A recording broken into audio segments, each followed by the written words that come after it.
Hi YouTube viewers, ఇవాళ perfect hand stitching చూపించబోతున్నాను. Hand తీసుకొని ఫ్రంట్ పార్ట్ బ్యాక్ పార్ట్ చూసుకోవాలి. అంటే ఫ్రంట్ పార్ట్లో కటింగ్ చేసి ఉంటుంది కదా, లోత్ తీసి ఉంటుంది కదా, అది పర్ఫెక్ట్గా తీసుకొని మధ్యలో కరెక్ట్గా మిడిల్లో పెట్టేసి, ఇట్లా అయితే బాగా వస్తుంది కూడా. మిడిల్లో పెట్టేసి ముందుకి సాగదీయకుండా చిన్నగా కుట్టుకోవాలి.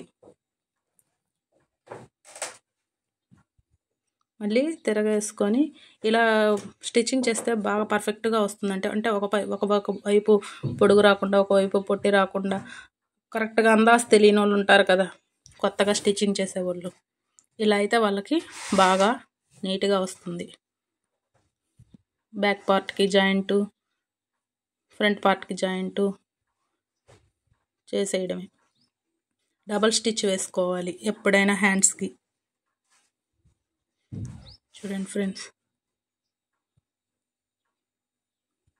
డబల్ స్టిచ్ వేసుకొని కట్ చేసుకోవాలి. నీట్గా వస్తుంది చూడండి.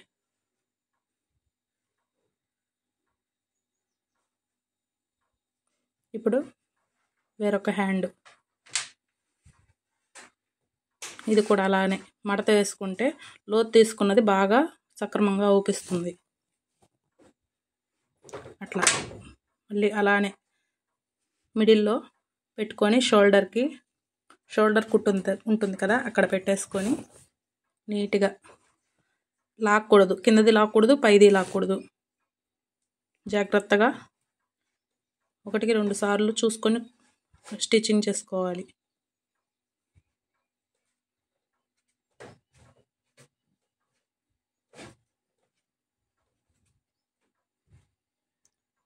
కొంచెం జాగ్రత్తగా స్టిచ్చింగ్ చేసుకోండి. కొంచెం సాగినట్టు ఉన్న రెండింటికి తేడా వచ్చేస్తుంది.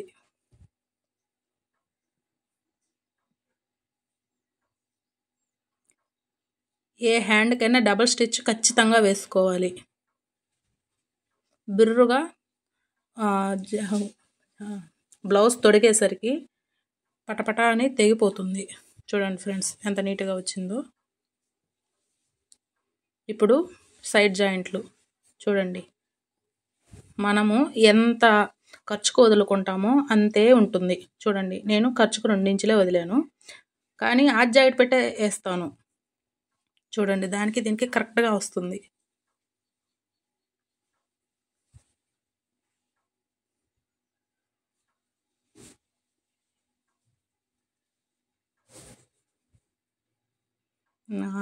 బాక్సుల్లో అన్నీ ఉంటాయిలే, ట్యాబ్లెట్లు అవి ఇవి అన్నీ ఉంటాయి.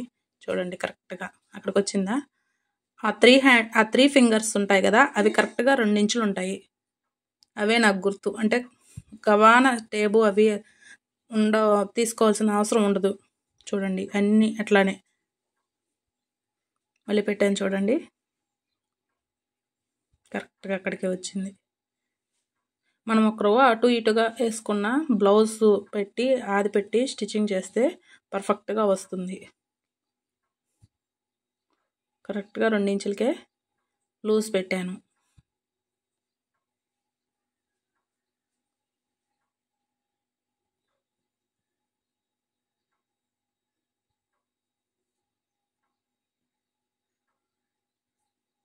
రఫ్ చేసుకోవాలి, ఖచ్చితంగా రఫ్ చేసుకోవాలి. పైన హ్యాండ్ దగ్గర 1-2 సార్లు చూసుకొని రఫ్ చేసుకోవాలి. ఇది నేను అనుభవం మీద కొన్ని టిప్స్ అనేవి నేర్చుకున్నాను. కరెంటు పోయింది, మళ్ళీ థ్రెడ్ వేసుకుంటున్నాను.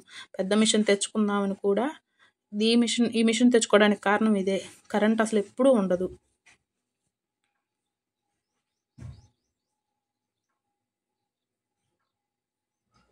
దారం కూడా ఊరికి తెగిపోతుంటుంది. ఇన్నిసార్లు విసుగొచ్చేస్తుంటుంది. ఏం చేద్దాం, టైలర్లు అన్నాక అన్ని బాధలు పడాలి.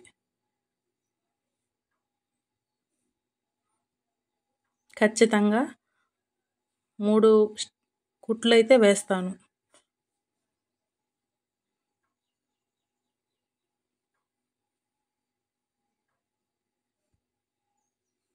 చూడండి ఎంత చక్కగా నీట్గా వచ్చిందో. ఎగుడు దిగుడు ఏమన్నా ఉంటే కట్ చేసేసుకోండి, నీట్గా ఉంటుంది. అంత ఖర్చు ఉన్నా కొంచెం లేచినట్టు ఉంటుంది, కానీ ఖర్చు ఉండాలి. ప్లస్ సింబల్ వచ్చింది చూడండి, ఎంత బాగా ఎంత నీట్గా వచ్చిందో.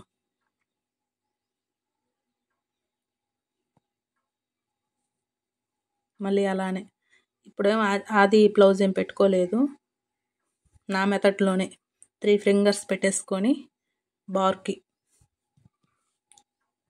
కుట్లయితే వేసేసుకున్నాను. చూడండి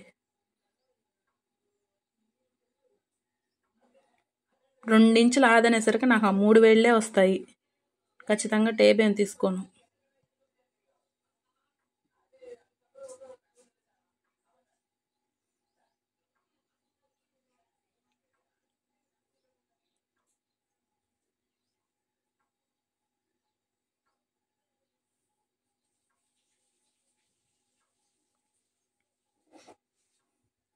ఎప్పుడైనా రఫ్ అనేది ఖచ్చితంగా ఉండాలి.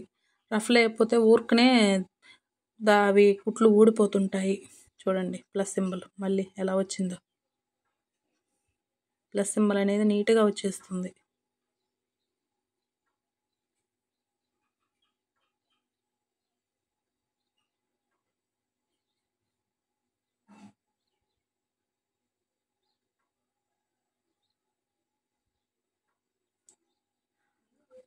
అవి మాత్రం నీట్గా చక్కగా ఎంత బాగా వచ్చాయో చూడండి కుట్లు మాత్రం.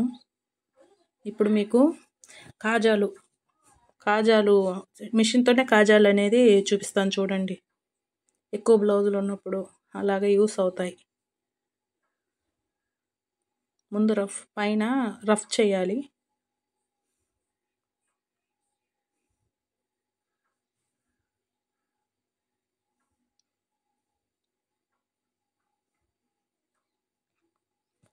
టైలర్స్కి ఈ చేతి పని అనేదే ఎక్కువ కష్టం. నాకైతే వేళ్ళకైతే బొక్కలు పడిన రోజులు కూడా ఉన్నాయి. ఆ హోల్లోనే మళ్ళీ సూది పడుతుంటే అసలు ప్రాణం పోతుంది. కానీ ఇక్కడ నాకు హెమ్మింగ్ చేసి ఇచ్చేవాళ్ళు పెద్దగా లేరు, అందుకని నేనే చేసుకోవాలని. ఎవరన్నా చేసి ఇచ్చేవాళ్ళు ఉంటే చేయించుకుందాం అనుకుంటే ఎవరు చేసేవారు. కొంచెం అట్లా ఇట్లా అడ్జస్ట్ చేసుకుంటూ హెమ్మింగ్ మిషన్ కాజాలే వేసుకుంటే నీట్గా ఉంటాయి.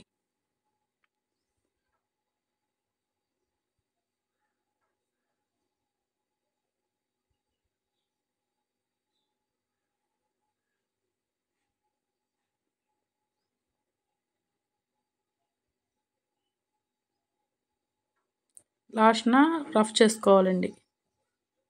రఫ్ అనేది ఎక్కడైనా కంపల్సరీ. చూడండి ఎంత నీట్గా వచ్చాయో.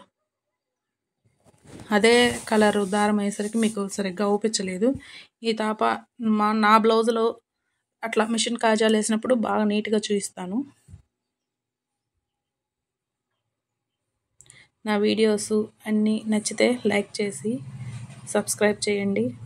మరిన్ని మంచి మంచి వీడియోలతోటి మీ ముందుకు వస్తాను. బాయ్ అండి.